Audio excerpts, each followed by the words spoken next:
Video में देखेंगे class 12 के मोस्ट वीवीआई 160 क्वेश्चन जो बिहार बोर्ड के एग्जाम में बार बार पूछे जाते हैं। चलिए वीडियो को शुरू करते हैं। कह रहा है पहला प्रश्न, सत्संग में किनकी अभिरुचि थी? सत्संग में जो थी किनकी अभिरुचि थी? ऑप्शन नंबर क्या हो जाएगा? Option number B. चलिए नेक्स्ट प्रश्न की ओर बढ़ते हैं।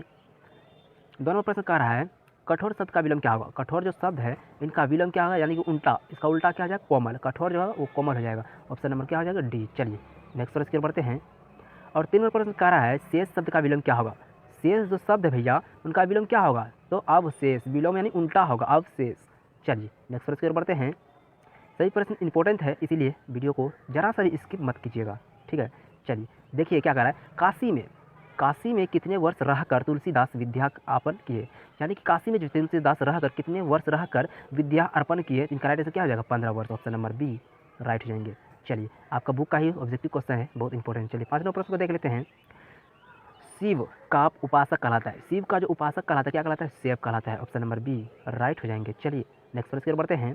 और 6 नंबर प्रश्न कह रहा है जयशंकर प्रसाद का महाकाव्य है, यानी कि जयशंकर प्रसाद के जो महाकाव्य है उसका नाम क्या है? कामयानी। ऑप्शन नंबर ए राइट हो जाएंगे। चलिए नेक्स्ट प्रश्न की ओर बढ़ते हैं। 7वां प्रश्न कह रहा है दूषित शब्द का विलंब क्या होगा? यानी कि दूषित यानी गंदा, गंदा का उल्टा क्या होगा? अच्छा, तो यानी कि स्वच्छ। ऑप्शन नंबर सी राइट हो जाएंगे। चलिए नेक्स्ट प्रश्न की ओर बढ़ते हैं। और 8 नंबर प्रश्न कह रहा है चिर विषाद वलिन मन का, चिर विषाद वलिन मन की किस कविता की पंक्ति है? यानी जो एक लाइन जो है किस कविता से ली गई है? इनका आंसर क्या हो जाएगा? तुमुल कोल्हा कोल्हम में। ऑप्शन नंबर सी राइट हो जाएंगे। चलिए नेक्स्ट प्रश्न की ओर बढ़ते हैं। और 9वां प्रश्न कह रहा है घर शब्द का पर्यायवाची क्या होगा?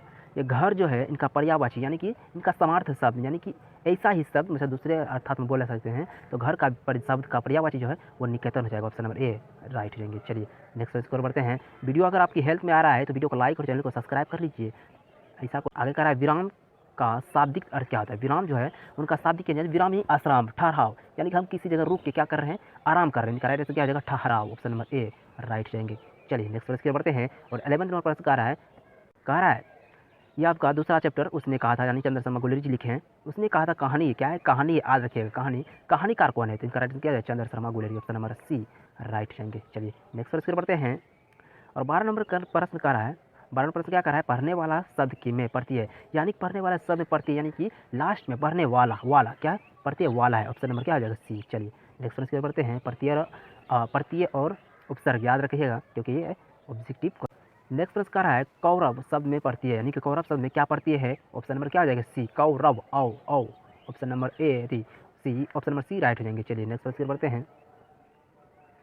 और कह रहा है 14वां प्रश्न दलविहीन लोकतंत्र, दलविहीन लोकतंत्र किसके मूल उद्देश्य में है? दलविहीन लोकतंत्र जो है किसके मूल उद्देश्य में है? इनका राइट आंसर क्या आ जाएगा? मार्क्सवादी और लेनिनवादी। ऑप्शन नंबर बी राइट हो जाएंगे। यह भी वीवीआई ऑब्जेक्टिव क्वेश्चन है, याद रखिएगा। चलिए नेक्स्ट प्रश्न बढ़ते हैं। अगला प्रश्न कह रहा है पवन, देखिए आ गया आपका संस्कृत आ गया। देखिए पवन, पवन शब्द का संधि विच्छेद क्या होगा? पवन का संधि विच्छेद क्या होगा? पोज और अन, पोज और अन। ऑप्शन नंबर क्या आ जाएगा? ए राइट चले जाएंगे। देखिए इस संधि विच्छेद भी पूछा जाता है, इसीलिए आपको क्या करना है? इन्हें ज़्यादातर ध्यान देना है। आज उद्योग शब्द का संधि विच्छेद क्या होगा? उद्योग शब्द का संधि विच्छेद क्या होगा? उत जोर ध्योग, यानी कि ऑप्शन नंबर क्या आ जाएगा? ऑप्शन नंबर बी राइट जाएंगे। चलिए नेक्स्ट प्रश्न बढ़ते हैं। 17वां प्रश्न कह रहा है निम्न में से किस कहानी में, यानी कि निम्न में से किस कहानी में गैंग्रीन नामक एक बीमारी होता है उल्लेख है? जहाँ देखिए उसने कहा था, इसमें तो नहीं, कहानी याद रखिए, उसने कहा था क्या है? कहानी है। तिरिश भी क्या है? कहानी है। रोज भी क्या है? कहानी है। तो गैंग्रीन शब्द का प्रयोग जो है रोज कहानी में की गई। ऑप्शन नंबर बी राइट हो जाएंगे। चलिए नेक्स्ट प्रश्न बढ़ते हैं। और 18वां प्रश्न कह रहा है वह कुल्हाड़ी से वृक्ष काटता है, यानी कि वह जो है वो कुल्हाड़ी से वृक्ष काटता है, उसमें कौन सा कारक है? तो क्या हो जाएगा? करण। ऑप्शन नंबर डी राइट जाएंगे। चलिए नेक्स्ट प्रश्न बढ़ते हैं। और 19 नंबर प्रश्न कह रहा है आनंदमय शब्द में कौन समास है? आनंदमय शब्द में कौन सा समास क्या हो जाएगा? तत्पुरुष समास। ऑप्शन नंबर ए राइट जाएंगे। चलिए नेक्स्ट प्रश्न बढ़ते हैं। और लास्ट प्रश्न कह रहा है, लास्ट में क्या कह रहा है? देखिए गांधी जी की झोपड़ी जो था वो डेज ने जला दिया, यानी किसने जला दिया? तो एमन साहब के कर्मचारियों ने जला दिया। ऑप्शन नंबर सी राइट जाएंगे। तो वीडियो कैसे लगे आपको कमेंट में जरूर बताइएगा। और एक क्वेश्चन आपको होमवर्क में देते हैं, कमेंट में जरूर बताइएगा इसका आंसर। कह रहा है मुझे छात्रवृत्ति मिलती है, यानी इसमें कौन सा सर्वनाम है? मुझे भी छात्रवृत्ति मिलती है, इसमें कौन सा सर्वनाम है? इनका आंसर क्या करेंगे आप? कमेंट में करेंगे। चलिए मिलते हैं नई वीडियो में।